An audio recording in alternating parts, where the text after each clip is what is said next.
আমার তাতান পছন্দ করে চিংড়ি মাছ, তো তার জন্য ওর বাবা নিয়ে এসেছে চিংড়ি মাছ। এগুলো বাগদা চিংড়ি। তো চলো আজকে রান্না করবো চিংড়ি মাছের মশলা কারি। তো তার জন্য প্রথমে চিংড়ি মাছগুলোকে ভালো করে পরিষ্কার করে কেটে নিতে হবে। তার জন্য নিয়েছি একটা কেচি দিয়ে চিংড়ি মাছের পাগুলো ভালো করে কেটে, দেখো মাথাটাও হালকা একটু কেটে এবার খোসাটাকে ছাড়িয়ে নেব। মাথার পুরো খোসা ছাড়াবো না, তাহলে মাছগুলো দেখতে অনেকটা ছোট হয়ে যাবে। তো মাঝখান থেকে দেখো এক পাতলা অল্প একটু খোসা ছাড়িয়ে কেচির মাথাটা দিয়ে পিঠের ওখানে যে শিরাটা থাকে তো সেটা টেনে বের করে দিচ্ছি। তোমরাও যখন পরিষ্কার করবে এই শিরাটাকে বের করে ফেলার চেষ্টা করবে সবসময়ের জন্য। তো দেখো একে একে সমস্ত চিংড়ি মাছগুলো আমার পরিষ্কার করে ধোয়া হয়ে গেছে। এবার চলো, এখন বাজে দুপুর 11:30 আর আমি এখন চলে এসেছি রান্নাঘরে রান্না করার জন্য। দুপুরে সকালে রান্না করিনি, একবারে দুপুরে রান্না করছি। তো এদিকে দেখো মুসুর ডাল বসিয়েছি, আজকে রান্না করবো মুসুর ডাল দিয়ে আর আম দিয়ে টক ডাল। তো আমগুলোকে কেটে নিয়েছি, এবার আমটা দিয়ে দিচ্ছি। আর এদিকে ছিল কচু শাকটা একদম সিম্পলভাবে রান্না করছি, জাস্ট একটু রসুন আর কাঁচা লঙ্কা ফোড়ন দিয়ে কচু শাকটা করছি। এদিকে চিংড়ি মাছের জন্য মশলাটাও করে নিয়েছি, এবার চিংড়ি মাছে সামান্য পরিমাণ নুন হলুদ মাখিয়ে নিচ্ছি।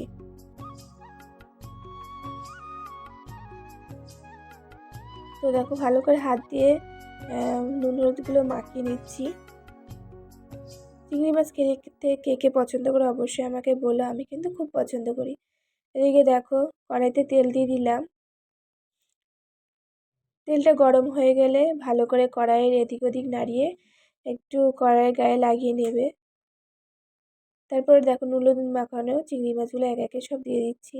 যেই না গরম তেলে দেখো চিংড়ি মাছগুলো ছেড়েছি, সাথে সাথে মাছের কালারটাই চেঞ্জ হওয়া শুরু করে দিয়েছে। আজকে জাস্ট দুপুরের আমাদের লাঞ্চটা একদম জমে যাবে। দুপুরে খাওয়া দাওয়াতে চিংড়ি মাছের ঝোল হলে আমার বাবুর আর কিচ্ছু লাগবে না। তো দেখো একে একে উল্টে পাল্টে সমস্ত মাছগুলো আমার ভাজা হয়ে গেল।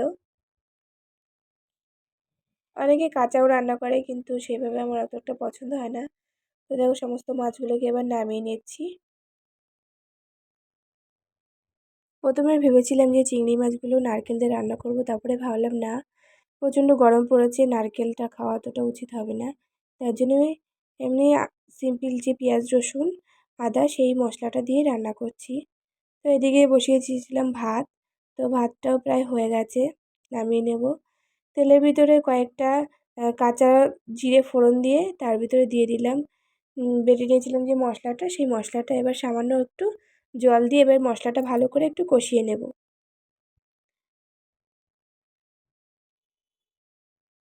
তো দেখো মশলাটা আমার প্রায় কষানো হয়ে গেছে, এবার ভেজে রাখা চিংড়ি মাছগুলো সব মশলার ভিতরে দিয়ে আবারও খানিকক্ষণ ভালো করে কষিয়ে নেব।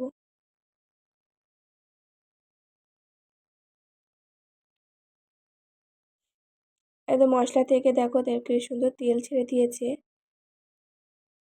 আমারও যেরকম মাছের মধ্যে চিংড়ি আর কাঁকড়াটা বেশি পছন্দ, আমার বাবুরও সেম একই। আমার বাবু অন্যান্য মাছ খেতে চায় না, ও চিংড়ি মাছ কাঁকড়া একটু মাংস হলে আর কিচ্ছু লাগে না। তো 5 মিনিট মতন কষানোর পরে এবার পরিমাণ মতো অল্প একটু জল দিয়ে দেবো। এবার জল দিয়ে ঢেকে আরও 5 মিনিট জাল করার পরে তো আমার রেডি হয়ে গেল চিংড়ি মাছের মশলা কারি। তো দেখতে কিন্তু অসাধারণ হয়েছিল, খেতেও কিন্তু খুব সুন্দর হয়েছিল। তোমরা যদি কেউ খেতে চাও অবশ্যই আমার বাড়িতে চলে এসো। তো চলো এবারে এগুলোকে ভালো করে নামিয়ে নেওয়া যাক।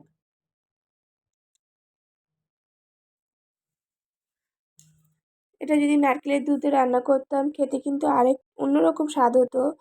আর মশলা দিয়ে যখন রান্না করেছি পেঁয়াজ রসুন দিয়ে, এটার স্বাদটা সম্পূর্ণ অন্যরকম হয়েছে। তো যখন এত পরিপাটি করে রান্না করলাম, তাহলে তোমাদের দাদাভাইকে একটু পরিপাটি করে খেতে দেওয়া যাক। চলো থালাটা রেডি করা যাক। তো প্রথমে নিয়েছি বাসমতি চালের ভাত, এবার দিয়ে দিলাম সে চিংড়ি মাছ, টক ডাল, কচু শাক, আর করেছিলাম কুমড়ো সিদ্ধ। তো কুমড়ো সিদ্ধ আর একটা শুকনো লঙ্কা। তো আজকের দুপুরের মেনুটা আমার এই ছিল। কেমন লাগলো অবশ্যই বলো তোমরা।